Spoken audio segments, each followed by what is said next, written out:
সমাজের চাকা সৎ পথে চলছে না, সমাজের চাকা সত্য থেকে বিচ্যুত হয়ে চলছে। আমাদের মতো তৃতীয় বিশ্বের দেশগুলা বৈদেশিক ঋণ নিয়ে থাকে। আজকের জন্ম নেওয়া শিশুটির উপর ঋণের যে বোঝা, আপনার উপরেও সমান সেই বোঝা। সুতরাং আমরা প্রত্যেকটি মানুষ সমাজের কাছে দায়বদ্ধ, 18 কোটি মানুষের কাছে দায়বদ্ধ। এই ফিলিংস আমাদের থাকে না। এখানে সম্মানিত শিক্ষক মণ্ডলী আছেন, দুটি দাবি এখানে প্রকট। দুইটা হলে বাকি সব এই দুইটার ভিতরে ঢুকে যাবে। দুইটাই ন্যায্য। একটি হচ্ছে জাতীয়করণ করতে হবে, আরেকটা হলো যারা এখনো এমপিওভুক্ত হননি তাদেরকে এমপিওভুক্ত করতে হবে। এই দুই দাবির ভিতরে সব ঢুকে যায়, কিছুই আর বাইরে থাকে না, বাকিগুলো সব খুচরা। এই দুইটার ব্যাখ্যা আমি আমার দুইটা অনুভূতি পেশ করে আমার কথা শেষ করব। বর্তমানে যে সমস্ত শিক্ষা প্রতিষ্ঠান সরকারের পূর্ণ আর্থিক ব্যবস্থাপনায় চলে, তার একটা গুরুত্বপূর্ণ সংখ্যায় কোনো লেখাপড়া হয় না। শিক্ষা প্রতিষ্ঠানের কর্মঘণ্টার সময় বাসায় বসে শিক্ষকতা করে, বিকল্প কলেজ অথবা স্কুল গড়ে তোলেন।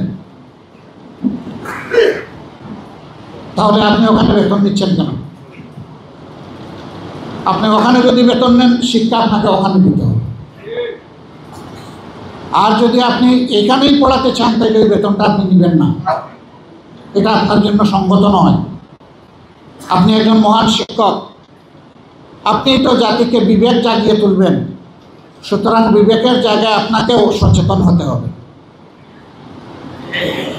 যারা এখন এমপিওভুক্ত আছেন কিন্তু জাতীয়করণ না হওয়ার কারণে বৈষম্যের শিকার, আমরা আবার ভয় করব না তো যে আপনারাও সরকারি হয়ে গেলে এমনটা হয়ে যাবেন? ভালো করে বুঝে শুনে জবাব দেবেন। কিন্তু আমি আপনাদের মাধ্যমে অনুরোধ জানাতে চাই মহান শিক্ষকবৃন্দকে, আসুন শিক্ষার এই মহান পেশাটাকে নেশা হিসাবে আপনি কবুল করুন। এটাই আপনার জীবনের মিশন হোক যে আপনি মানুষ গড়ার কারিগর, আপনি মানুষ গড়ে দেবেন।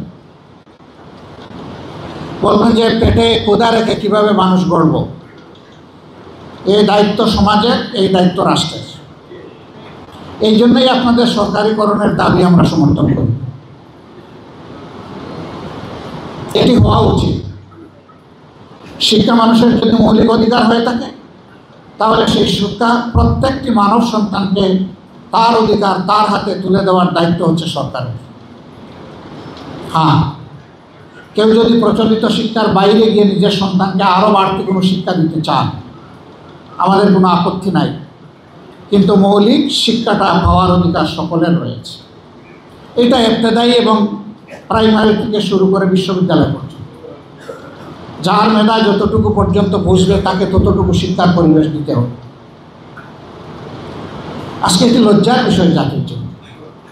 শিক্ষকরা থাকবেন শিক্ষা প্রতিষ্ঠানে, তারা এসে রাস্তায় দাবি তুলবেন যে আমাদের এই ন্যায্য দাবিগুলো আপনারা মেনে নিন, সরকার মেনে নিন, অর্থাৎ ছাত্ররা মেনে নিন। এটা নিঃসন্দেহে জাতির জন্য কষ্টের এবং লজ্জা, তার সঙ্গত অবসান হওয়া উচিত। আমরা এই দাবির পক্ষে আগেই আমাদের মনোভাব ব্যক্ত করেছি। আমরা শিক্ষা সংস্কারে এই কথাগুলো বলেছি, আমরা বলতে থাকবো।